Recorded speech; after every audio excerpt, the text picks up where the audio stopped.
Ed, Edd n Eddy, talk about a show that kids loved but adults hated, and we got shit for watching it. This was a fun show. It was one of Cartoon Network's most popular, and I really appreciated just...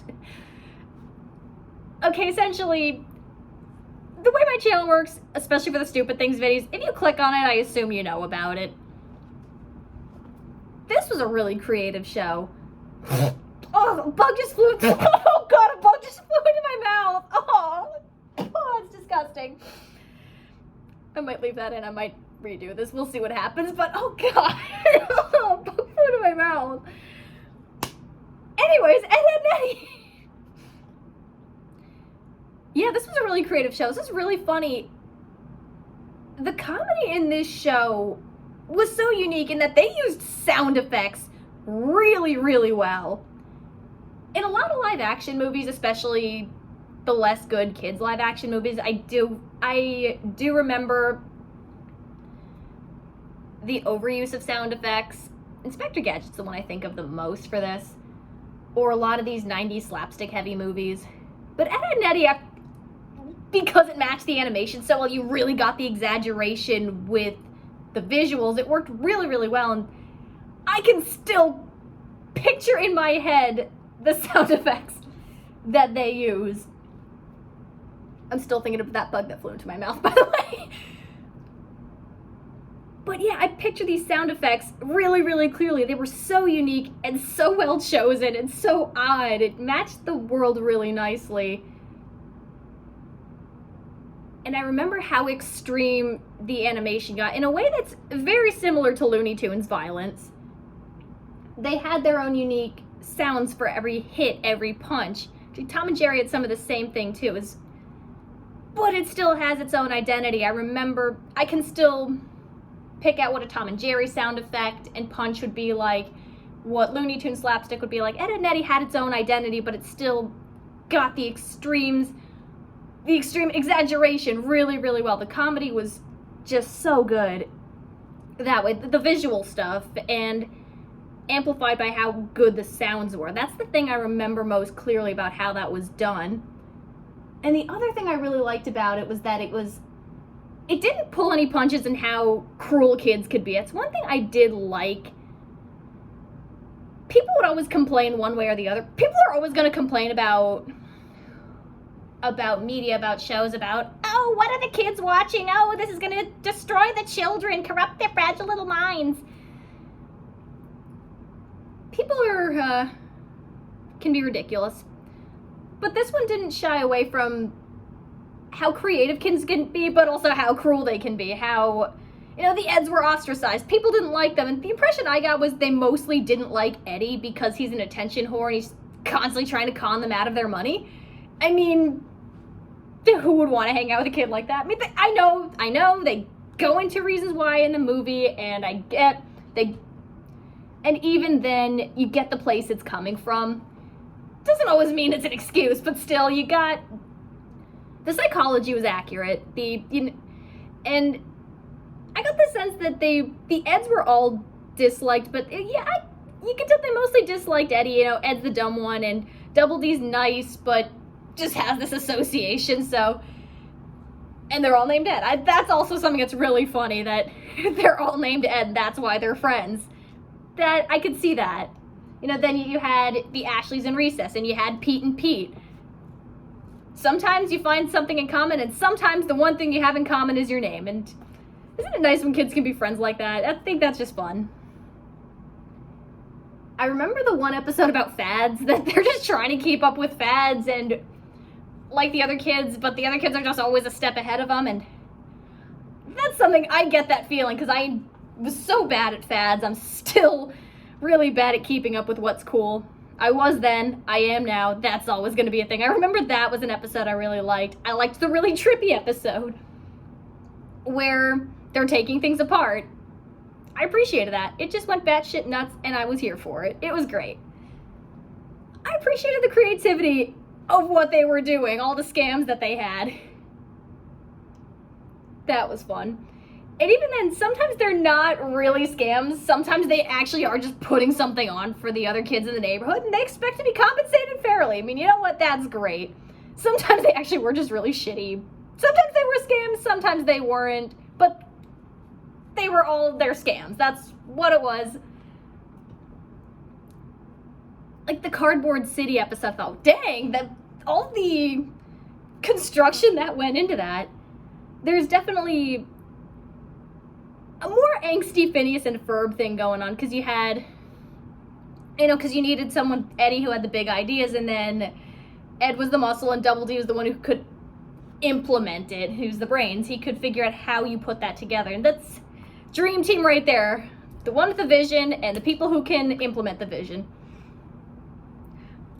And he's gonna go places. Jail's probably one of them, but he's going places. And you get, I feel like I wouldn't say it's one of those episodes where everyone can see someone they recognize in these characters, but you can still recognize an aspect of childhood, for better and for worse. The creativity, but also the attention whoring, the supporting your friends, but also constant screaming. Friendship, but also enemies. People who can't stand you. People you don't like, people who can't stand you. And it doesn't shy away from making, everyone has the potential in this show to be really kind, but everyone also has the potential to be a real jerk, and that comes out with their different personalities. And anybody could be really smart, anybody could be really dumb. I think you got a good mix of that with all these different characters. For example, Ed was an idiot. A very creative idiot. But he had his own intelligence. He had his moments where he did have insight, and he did have things he knew about. Now, Double D wasn't... There were things that were beyond him, too. The show did have a delightful weirdness to it.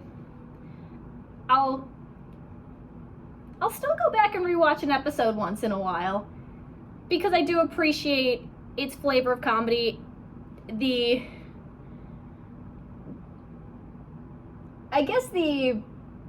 childhood experiences, the angst, the cynicism, the creativity, the intelligence, the stupidity. Even as a kid, I recognized there were some intelligent moments in the show, and it was absolutely one of those shows that adults would look at you and say, ugh, you're watching that? That's terrible. It's rotting your brain. But there were legitimately smart, insightful things about it.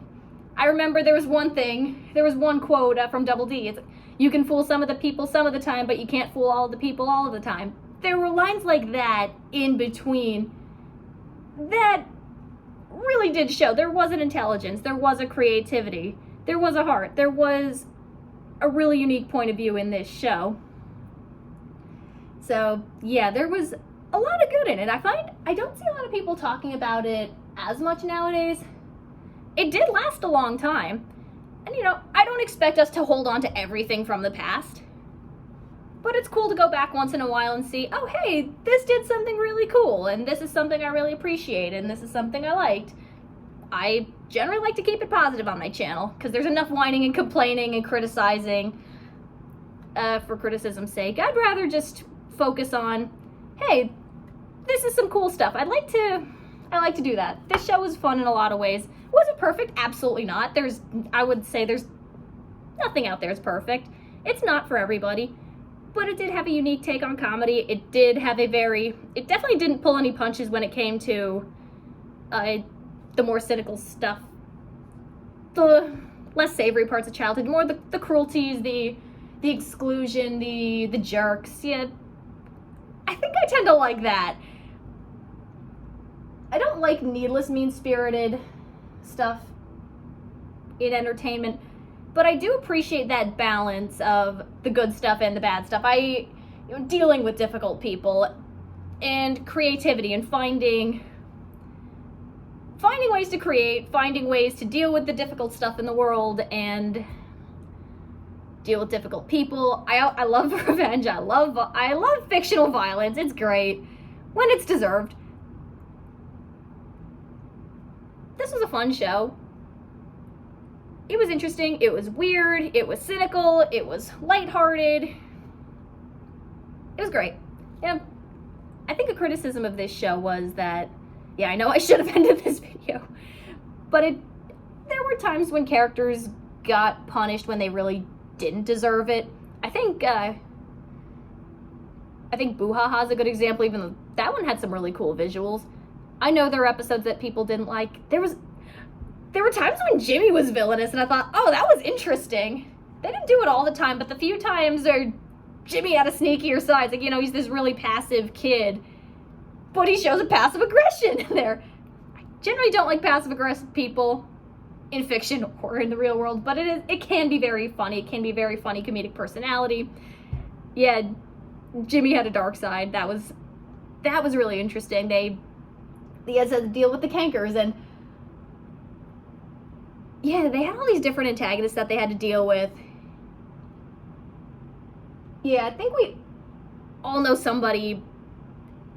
Maybe I shouldn't generalize, but I will. You know, fuck it, I'm gonna generalize. I think we all know somebody that we can at least see people we know in these characters, especially because I definitely remember childhood is not all sunshine and roses the way a lot of people like to remember it. The nostalgia goggles definitely block out a lot. I like anything that captures both. And this did a very good job. This show was very fun, it was creative, it was weird, it was cynical, it was lighthearted. It's one I remember very fondly. I like to go back to it once in a while. And, yeah. Very, very unique comedy. I'm still thinking of that stupid fucking bug in my mouth.